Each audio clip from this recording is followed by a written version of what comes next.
চায়ের সাথে বেশি কিছু লাগবে না, ঘরে যদি একটি ডিম থাকে তাহলে এই রেসিপিটি তৈরি করে নিতে পারেন। সুপ্রিয় দর্শক, আসসালামু আলাইকুম। কেমন আছেন সবাই? আশা করছি যে যেখানে আছেন ভালো আছেন এবং সুস্থ আছেন। সবাইকে স্বাগতম জানাচ্ছি আমার আরেকটি নতুন এপিসোড দেখার জন্য।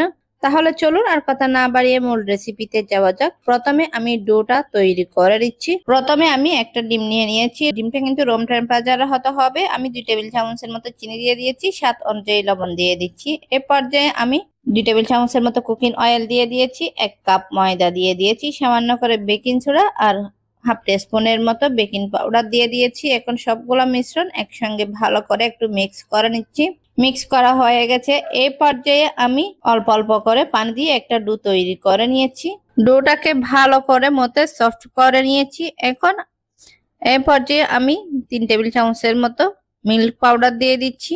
দেওয়ার পরে আবার একটু ভালো করে মতে নিচ্ছি। আশা করছি আজকের রেসিপিটা আপনাদের কাছে ভালো লাগবে। ভালো লাগলে প্লিজ প্লিজ আমার চ্যানেলটা সাবস্ক্রাইব করে পাশে থাকার বেল আইকনটি প্রেস করে রাখবেন, আমাকে সাপোর্ট করবেন। ডোটাকে আমি আবারও 30 মিনিট রেস্টে রেখে দিয়েছি। 30 মিনিট পর আবারও ফিরে এসেছি। ডোটাকে আমি এখন ভালো করে মতে আমি ছোট ছোট বল শেপ করে নিয়েছি। পিঠাগুলা তৈরি করে নিচ্ছি। চায়ে আড্ডা জমে যাবে এই পিঠাগুলা থাকলে। ছোট থেকে বড় সবারই পছন্দ। এই পিঠাগুলা বানানো কিন্তু খুবই সহজ। আমি সবগুলা পিঠা তৈরি করে নিয়েছি। এখন কিন্তু ভাজার পালা।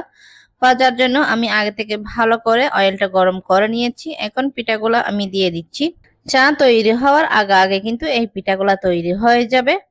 আশা করছি আজকের এই পিঠার রেসিপিটা আপনাদের কাছে ভালো লাগবে। ভালো লাগলে লাইক, কমেন্ট এবং বেশি বেশি করে শেয়ার করবেন। পিঠাগুলো কিন্তু ভাজা হয়ে গেছে। এখন উঠিয়ে আপনাদেরকে পরিবেশন করে দেখাচ্ছি। দেখেন কত অল্প সময়ে খুবই অল্প উপকরণ দিয়ে কিন্তু এত মজার পিঠা তৈরি হয়। আপনারা যদি বাসায় ট্রাই না করেন তাহলে বুঝতেই পারবেন না। আমি একটা পিঠা আপনাদেরকে চিড়ে দেখাচ্ছি। দেখেন কত সফট নরম তুলতুলে হয়েছে। এই পিঠাগুলা খেতে কিন্তু অনেক টেস্টি।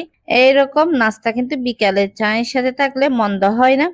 আশা করছি আজকের এই পিঠার রেসিপিটা আপনাদের কাছে ভালো লেগেছে। ভালো লেগে থাকলে প্লিজ প্লিজ আমার চ্যানেলটা সাবস্ক্রাইব করে পাশে থাকার বেল আইকনটি প্রেস করে রাখবেন, আমাকে সাপোর্ট করবেন। আর আজকের রেসিপিটা আপনাদের কাছে কেমন লেগেছে অবশ্যই কমেন্ট করে জানাবেন।